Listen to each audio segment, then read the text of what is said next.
Hello అండి, నమస్తే అందరికీ. ఇక్కడ ఇదండి సీతాఫలం చూపిస్తుంటా కదా, ఇక్కడ నుంచి ఈ కాయ ఇప్పుడు పైకి వచ్చి పట్టుకున్నాము. నిన్న కూడా గట్టిగా ఉంది, పట్టుకుంటే ఇదిగోండి ఇట్లా అయింది, మెత్తగా పండింది. కోసాను అదండి, అక్కడ ఒకటి ఉంది, ఇంకా ఇక్కడ ఒకటి ఉంది. ఇది ఇంకా అప్పుడే రాలేదండి. చిన్న బ్లాక్ టబ్లోనైనా మనం పెంచుకోవచ్చు. ఇవన్నీ నాకు సీడ్స్ తోటి పడిమొలిసిన మొక్కలేనండి. కొనుక్కొచ్చి పెట్టుకుంటే ఇంకా త్వరగా వస్తాయి. ఇవి కూడా తొందరగానే వస్తాయండి. ఇంకా కింద జామకాయలు ఉన్నాయి, చూపిస్తా. ఇదిగండి ఇక్కడ ఒకటి మల్బెర్రీ కాయ ఉంది, ఇది కూడా కోస్తున్నాను.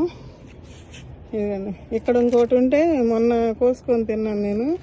ఇప్పుడు ఇది ఒకటి ఇంకా పండిద్ది, కాకపోతే కొంచెం ఊరికి వెళ్తున్నా, ఊరికి తీసుకెళ్దామని చెప్పి కోసుకుంటున్నానండి. ఇదిగండి కిందకి వెళ్ళి చూపిస్తాం.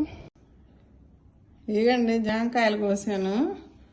ఇవి కొరికేస్తున్నాయండి. ఇట్లాగా మనం ఇట్లా సేంద్రియంగా ఆర్గానిక్గా పండించుకొని మనం తింటూ మన పక్కన వాళ్ళకి మన వాళ్ళకి ఇస్తుంటే వాళ్ళకి మంచి ఫుడ్ అందిస్తున్నామని ఒక ఫీలింగ్ నాకు వస్తుంది. మొన్న ఒక అమ్మాయి వచ్చిందని చెప్పా కదా, అమ్మాయి కూడా ఒక కాయ కోసిస్తే తిని అబ్బా అమృతంలాగా ఉంది సుజాత, అసలు కాయ ఎంత బాగుందో ఉంది. ఇదిగండి ఇది ఇప్పుడే ఊడిపోతుంది, అయినా దీన్ని జాగ్రత్తగా తీసుకెళ్ళి మా వాళ్ళకి టేస్ట్ చేపిస్తా. ఓకే అండి, ఇట్లా మన ఇంట్లో వచ్చిన కిచెన్ వేస్ట్ తోటి ఇంకా కొన్ని మనం ఇచ్చుకుంటూ ఇలా పండించుకొని మనం తింటూ మన పక్కన వాళ్ళకి మన వాళ్ళకి ఇచ్చుకుంటా ఉంటే అసలు ఆనందమే వేరండి. వాళ్ళు బాగుంది కాయ అంటే మనకి ఎంతో బూస్టింగ్గా ఉంటుంది. నాకైతే అంత ఇంకా శక్తి నాకు వస్తున్నట్టు అనిపిస్తుంది.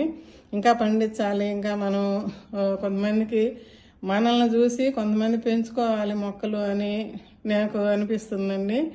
ఓకే అండి, ఇట్లా చూసినందుకు చాలా చాలా థ్యాంక్స్ అండి. వీడియో నచ్చితే ఒక లైక్ చేసి షేర్ చేసి సబ్స్క్రైబ్ చేసుకోండి మా ఛానల్ని. ఓకే అండి, బాయ్ అండి, ఉంటానండి.